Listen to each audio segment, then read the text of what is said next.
has received from God's hand double punishment for its sins. A voice cries out, "Clear a path through the wilderness for God. Make a straight road through the desert for our God. Let every valley be filled in, every mountain and hill laid low. Let every cliff become a plain, and the ridges become a valley. Then the glory of the Lord will be revealed, and all humankind will see it. The mouth of the Lord has spoken." A voice commands, "Cry out," and I answer, "What will I say?" All flesh is grass, and its beauty is like the wildflowers. The grass withers and the flower wilts when the breath of God blows on them. How the people are like the grass. Grass withers and the flowers wilt, but the promise of our God will stand forever. Go up on a high mountain, you who bring good news to Zion. Shout with a loud voice, you who bring good news to Jerusalem. Shout without fear and say to the towns of Judah, "Here is your God. O Sovereign One, you come with power and rule with a strong arm. You bring your reward with you, and your reparation comes before you. Like a shepherd you feed your flock, gathering the lambs and holding them close, and feeding mother ewes with gentleness."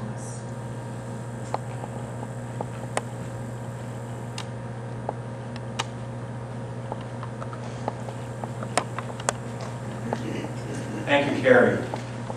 Great reading of familiar words. If anybody has heard or sung the Messiah, many of those words are used by Handel as he put that text together for that amazing oratorio. And these are words that Isaiah speaks in a really turbulent time. And I'd like to look first of all at the book of Isaiah briefly, and then at the context in which these words were written or delivered. The book of Isaiah is the most major of the major prophets. Now, we've done some prophets this fall, so we understand the major prophets are the longer ones, and the minor prophets are the shorter ones. It doesn't have to do with priority necessarily. Isaiah has 66 books, and most scholars believe that it is written by at least 3 different people. The first Isaiah was written during probably the time of the actual person Isaiah, as nearly as we can tell, which is from the mid-8th century, the 700s before Christ, to the late 7th century, the 600s before the Common Era. And this is during Isaiah's lifetime, and it's books 1 through 39, chapters 1 through 39. The next section starts with chapter 40, and it is from 597 to 538. This is the period where Babylon invaded Jerusalem, took the cream of the crop back to Babylon, and destroyed the temple. And that period lasted until Cyrus, the great new ruler of Persia, let them free to go back to Jerusalem, starting in 538. Now, 3rd Isaiah is the period after that return to Jerusalem, which is the chapters 56 to 66. Now, while those 3 writing times are kind of somewhat accepted by scholars, although there's still lots of fussing around about this, there are 2 major themes in Isaiah. In the first 33 or so chapters are warnings of judgment and a promise of restoration. And from 34 on, our judgment has already taken place, restoration is at hand.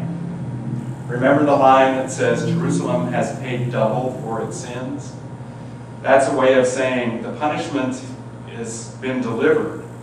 And guess what? It was way more than necessary for the sin.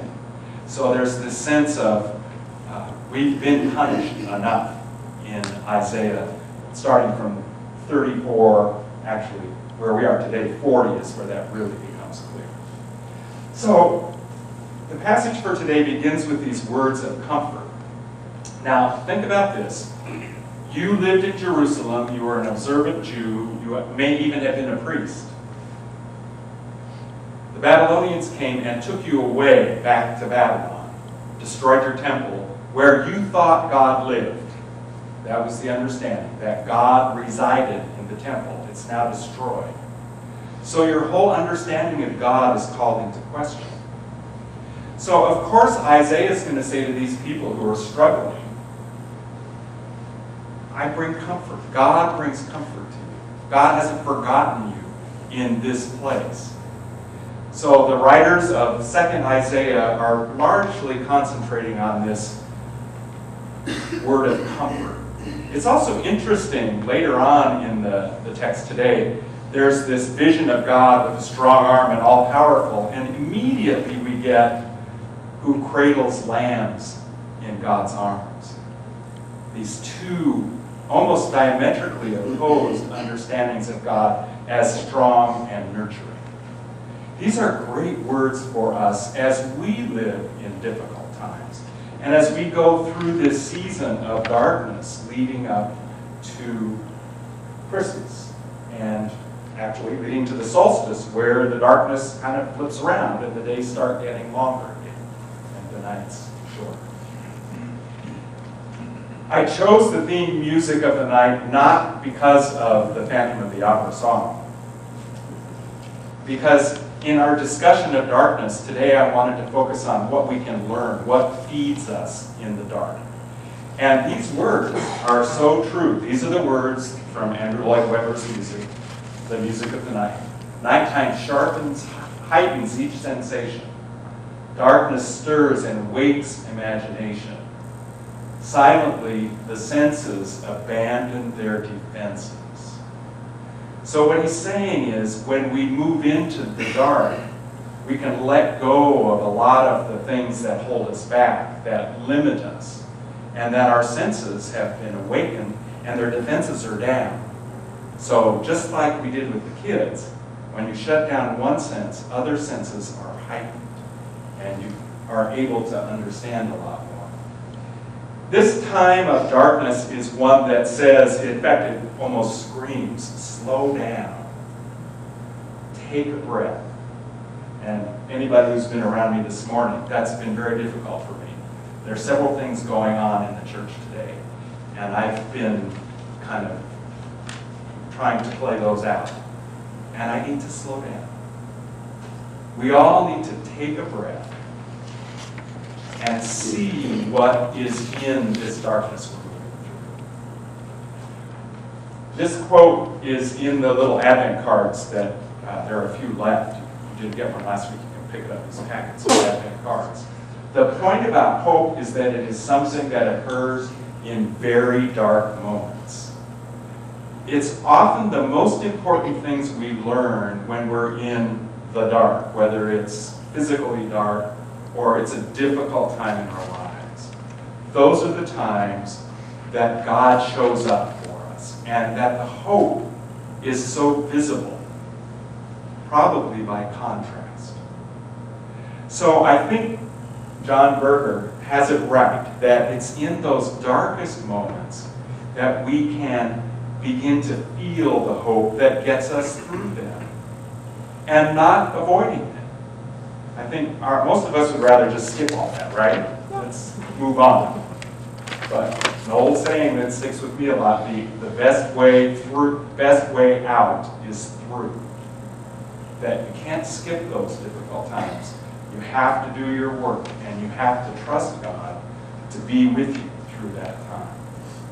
So this being in the darkness and trying to find out what is it in the darkness that speaks to you. Any of you have an example of something that you get in the dark that you don't get in the light? Sleep. Sleep? Sleep. Some of us can sleep in the daytime as well as the night. Yes? Stars. Stars. We talked about having a lunar spirituality last Sunday. The moon is something you only get at night. And you know what? It's reflected light. The moon has no light of its own. It's reflecting. What else? Time to think. Time to think. Yeah. Dreaming. Dreaming.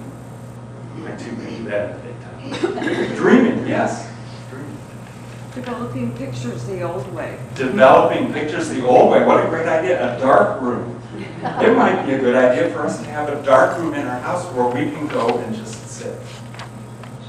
And just, you'd like one of those at work? That's probably.